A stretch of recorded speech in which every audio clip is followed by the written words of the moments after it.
What's up, y'all? I hope you are well. I am fantastic.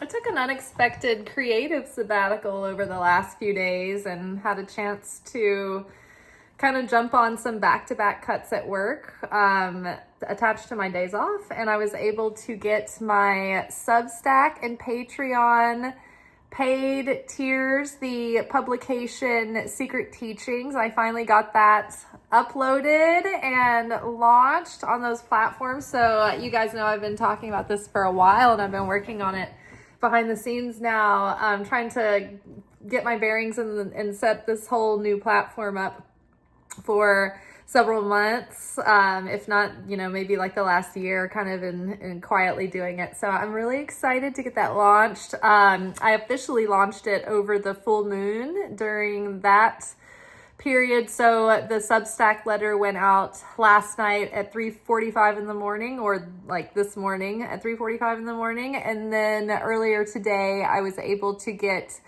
Patreon to work for me. That was a little bit more difficult. I had to find a workaround, and I got that one going. And so now it's more like fine-tuning the page setups, but they're functioning. They're good to go. Super excited. I have a whole series that I have been working on that basically is the introductory course, or the hermeneutics on how we will approach the study. It's going to be the first few pieces of content that we cover.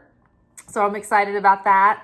And I'm learning how to set up the page so that you can easily search for like grouped subjects and collections. Like, for instance, that introductory thing will be like in its own collection on both Substack and Patreon ultimately, so that anybody can go and find it and start there before they delve into the rest of the teachings. So I'm excited. I'm so excited. So that's that paid tier is $6 a month on both platforms.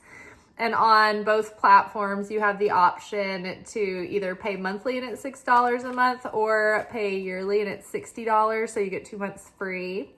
But yeah, guys, excited to start making more and more content, going deeper and deeper and refining the studies.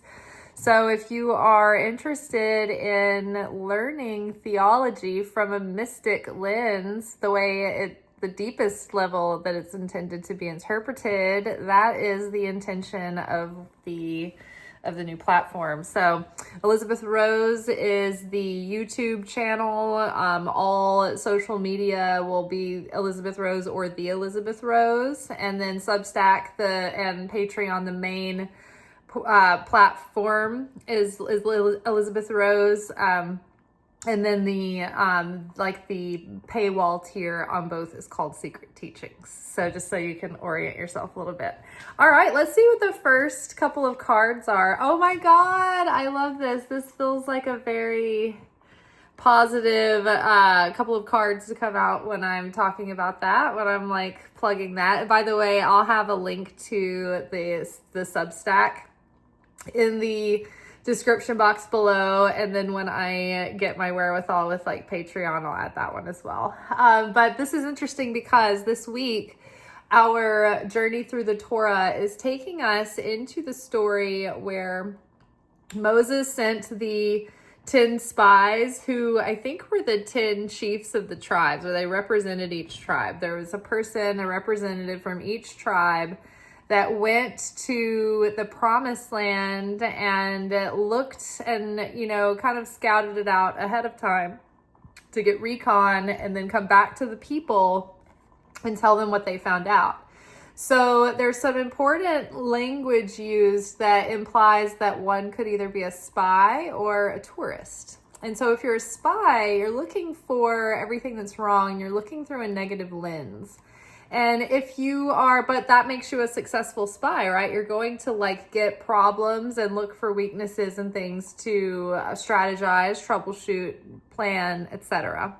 You're looking for weak spots, but it puts you looking through a negative lens, right? And so the spies that Moses sent in to check out the land, everybody except for Joshua and Caleb came back and said that it was a bad place to be, that they couldn't handle the challenges that were looming there. They were all afraid that they would lose their positions and influence that they had grown in the wilderness when they didn't have other, societies or competition around.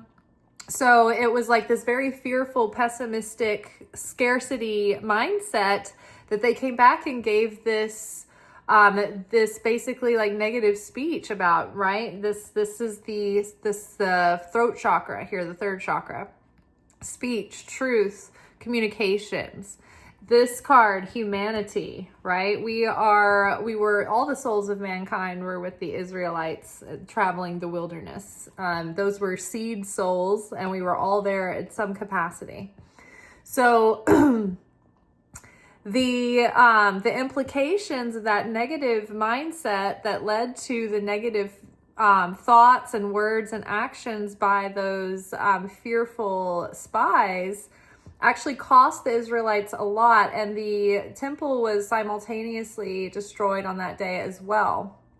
And so there was like all this negative impact that happened as a result of this negative action, the form of negative consciousness that led to negative speech, and then it had negative consequences and side effects.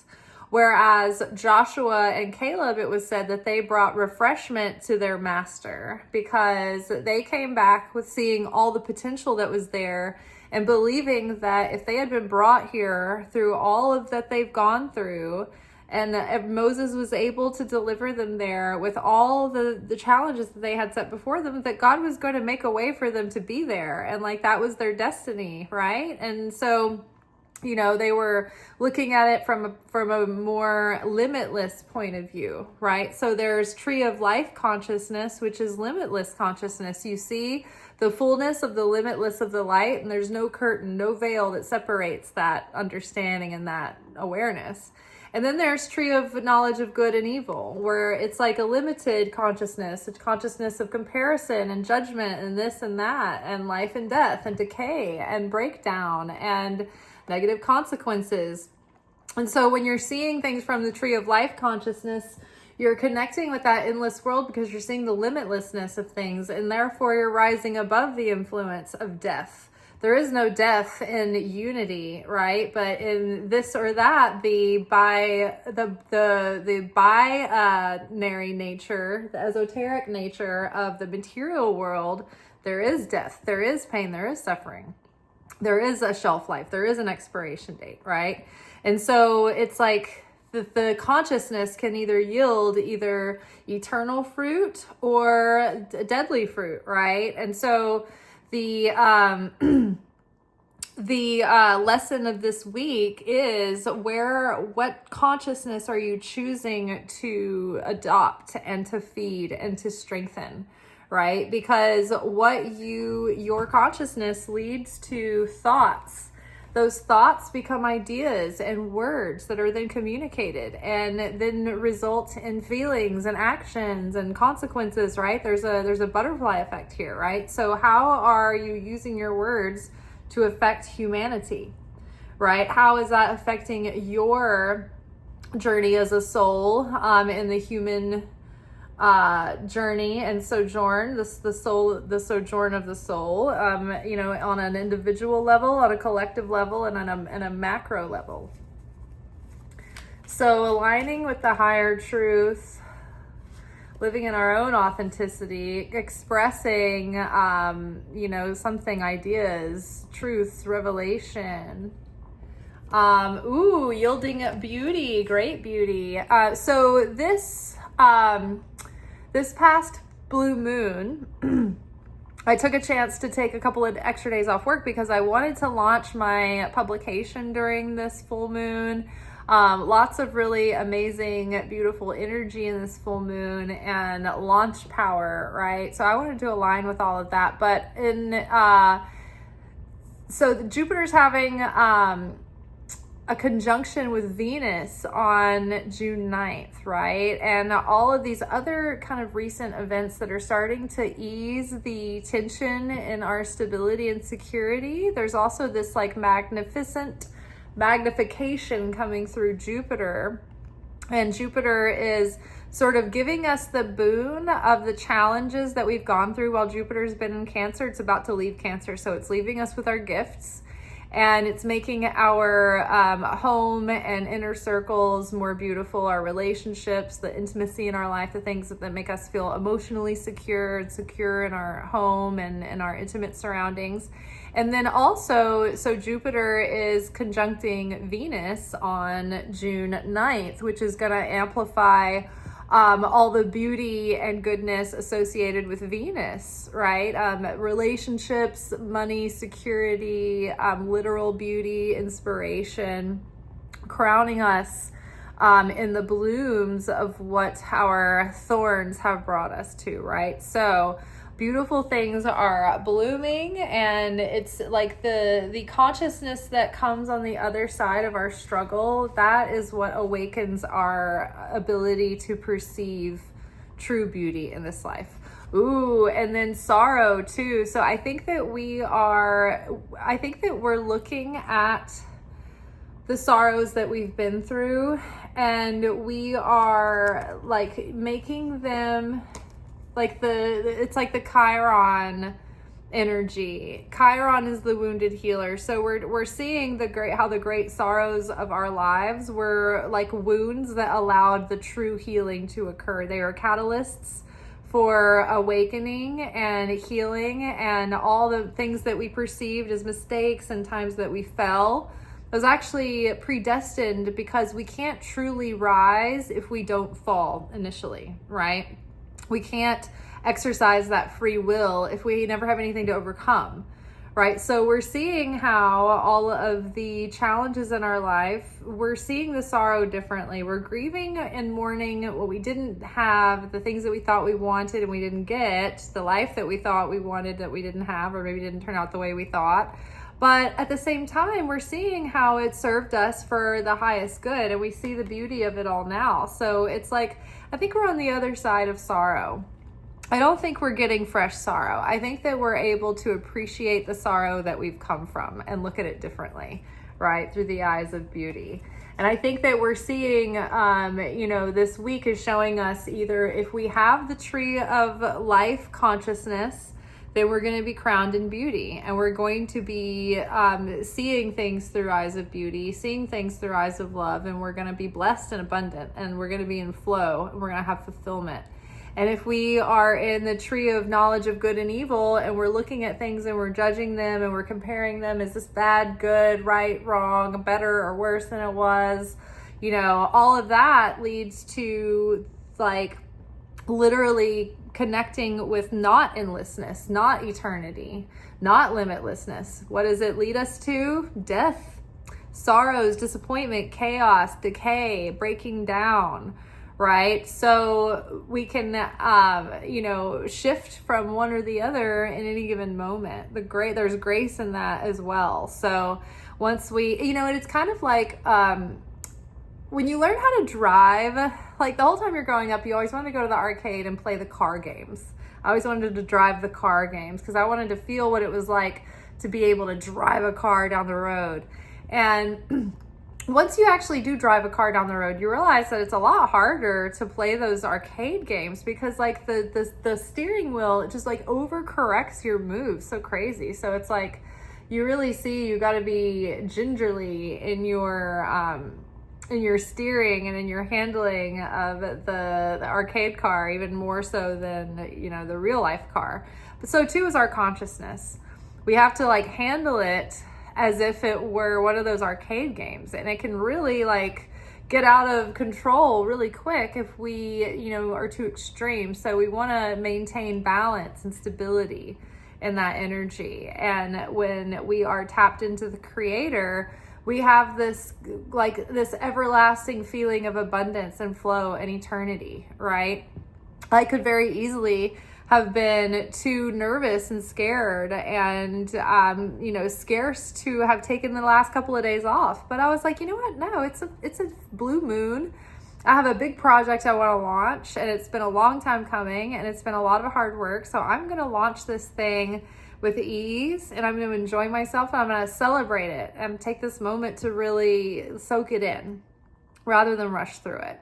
So, and I think that is coming on the other side of learning how to flex those muscles of beauty and tree of life consciousness rather than tree of consciousness of good and evil, which, I mean, we all wrestle with all day, right? You know, it's constant battle. I always laugh because I love, every now and then I'll get on a kick where I'll put on those like Abraham Hicks videos in the background.